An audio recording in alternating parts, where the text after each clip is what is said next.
I'm grateful to everyone gathered here as I share a story that's been brewing in my mind for quite a while. It stems from a question that lingers whenever I hear tales of relationships crumbling. Why do so many people keep a door ajar for their past loves, even after the ties are cut? Isn't a breakup supposed to seal that chapter shut? Why then do some continue to exchange messages, answer calls, or even meet their exes as if the past still holds sway? Am I out of touch for believing that an ending should be final? Perhaps my perspective differs, but to me, holding on to those connections feels disingenuous, like moving forward while secretly tethered to what was. This puzzle inspired the tale I'm about to unfold, one that struck deeply personal chords and forced me to face this issue directly. It's about the unraveling of my engagement to Deborah. Our story began long before romance entered the picture. I knew Deborah when she was entangled in a profoundly toxic relationship with a man whose name I'll omit. He was unpredictable, warm one moment, cold and cutting the next, sometimes worse. I saw the strain it etched into her, but I kept my distance, never aiming to play the hero or interfere. She needed to carve her own path out. Eventually she did, though the escape was jagged and painful. When she emerged, her eyes carried a haunted fragility, as if she were stitching herself back together. I offered steady support, not with ulterior motives, but as a reliable friend. Months later, as she regained her footing, I found the courage to ask her out. To my astonishment, she said yes. From that moment, our connection deepened swiftly. Perhaps it was the foundation of trust we'd already built, or maybe we both knew the kind of partner we wanted to avoid. We fell hard for each other, and within a year and a half, we were engaged. It felt like the natural next step in something authentic. We moved in together, since we were rarely apart anyway. Those early days in our shared home were among the most comforting I've known. We'd prepare meals together, stay up late laughing over shows, or stroll hand in hand through our neighborhood. Everything felt secure, like we were building a lasting future. But, as you might suspect, that harmony didn't endure. The cracks began to show on an unremarkable evening. I couldn't find my phone, searched the kitchen under furniture between cushions, but it was nowhere. So, I grabbed Deborah's phone to call mine and locate it. It seemed innocent enough. But when I opened her call log, I froze. There was her ex's name, listed among recent calls, just days old. It felt like a punch to the gut. This wasn't some forgotten contact. They'd been talking.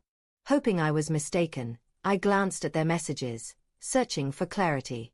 Instead, I found a thread of casual, friendly texts, as if their past was still alive. It didn't make sense, not after all she'd shared about his cruelty and the pain he'd inflicted. I walked to the bedroom where she was lounging and asked directly, "Why are you still talking to him?" She stiffened, clearly unprepared, but didn't deny it. Instead, she downplayed it as nothing serious, just a brief chat, a harmless check-in. I explained how it unsettled me, how it crossed a line. She'd vowed he was gone from her life, his actions unforgivable. Looking at me, she promised, "If it upsets you, I'll cut off contact. I don't want this to come between us." Her words calmed me slightly. Maybe I was overreacting. Maybe it was a fleeting misstep we could move past. But normalcy didn't return. Over the next few weeks, I noticed changes. Deborah, once carefree with her phone, became fiercely protective of it. She kept it close at all times, even for a quick shower or while folding clothes, slipping it into her pocket. At first, I tried to shrug it off. Everyone's glued to their screens nowadays, aren't they? But something felt wrong, like a subtle shift in the air between us. I didn't want to become distrustful or obsessive, but the clues were piling up. Then, I did something unlike me. During my lunch break, I stopped by the house to grab a hard drive I'd forgotten that morning. I'd left early for work to handle some tasks and needed it for a meeting. Usually, I'd let Deborah know if I was swinging by, just out of courtesy. That day, I didn't. I figured I'd be quick. I grabbed the drive and was leaving when I decided to stop at a nearby cafe I loved for a coffee. I parked, walked in, ordered my usual, and exchanged a few words with the barista. As I turned to go, coffee in hand, I saw them. Deborah, seated in a corner booth with her ex. My mind struggled to process it. They were engrossed in conversation, unaware of me. I stood there briefly, watching, then approached. Looking at her, I said, "Don't come back home." Her face went blank, as if the words didn't register. Her lips parted, but no sound came. I didn't wait for her to speak. I turned, walked out, got in my car, and drove off. The rest of that day blurred.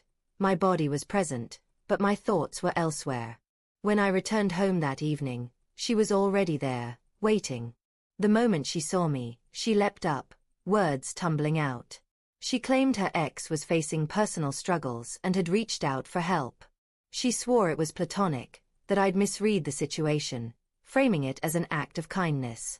I listened silently as she spoke. When she finished, I asked, "Didn't you say you were done with him?" Her brief hesitation was deafening. Before she could answer, I pressed, "Then why were you with him today?" She fumbled, searching for another excuse. I didn't need to hear it. To me, it was clear. In a committed relationship, you don't leave space for someone else to creep in. That's not loyalty. It's wavering.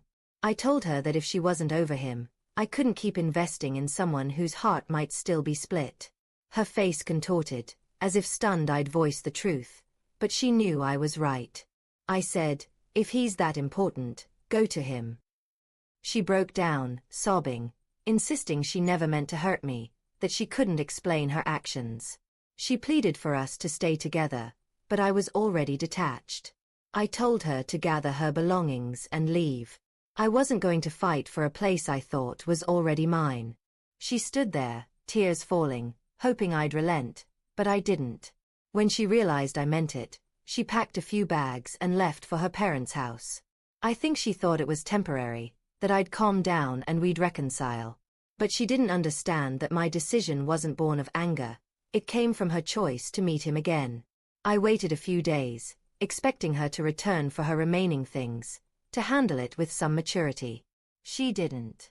So, I took the initiative. I called her to come by.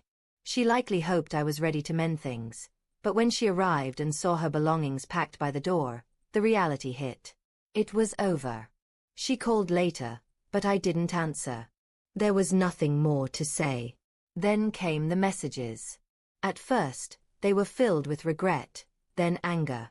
She tried to hurt me, calling me jealous, overbearing, unable to handle a confident woman. Her final barb was that her ex was better than me. I read it all but didn't respond. I sent one message: "Be with him." That was the end. No more calls, no more arguments, just silence. In the quiet that followed, I reflected on Deborah and the whole ordeal. I felt both sorrow and freedom. Sorrow because I truly wanted it to work. I'd been fully committed, envisioning a shared future. But freedom too, because I finally saw the truth, not just my hopes. Looking back, I gleaned some hard-won lessons for anyone navigating a relationship. First, trust is the bedrock. Once it's fractured, you can try to repair it, but it's like patching a shattered vase. The cracks remain, and they'll keep hurting. Second, establish boundaries early. If something feels off, say so. I should have been firm when I saw those texts. Instead, I gave her space, hoping she'd choose me. That was my error. Third, actions speak louder than promises. Words are cheap. Behavior reveals the truth. She said she'd cut him off, but her choices said otherwise. Fourth, emotional independence is essential. You can't build something enduring with someone still tied to their past. It's like rowing with an anchor dragging. Finally, sometimes leaving is your only option. It's agonizing, but staying in a broken relationship, hoping it'll heal itself, is worse. I didn't want to let go, but I refused to lose myself clinging to someone who wasn't holding on to me. That's my tale. If you were in my shoes, how would you have handled it? Was I justified in walking away, or should I have given her another chance? Relationships boil down to choices. You choose to trust, to safeguard that trust, and when someone chooses to break it, sometimes the only choice left is to let go.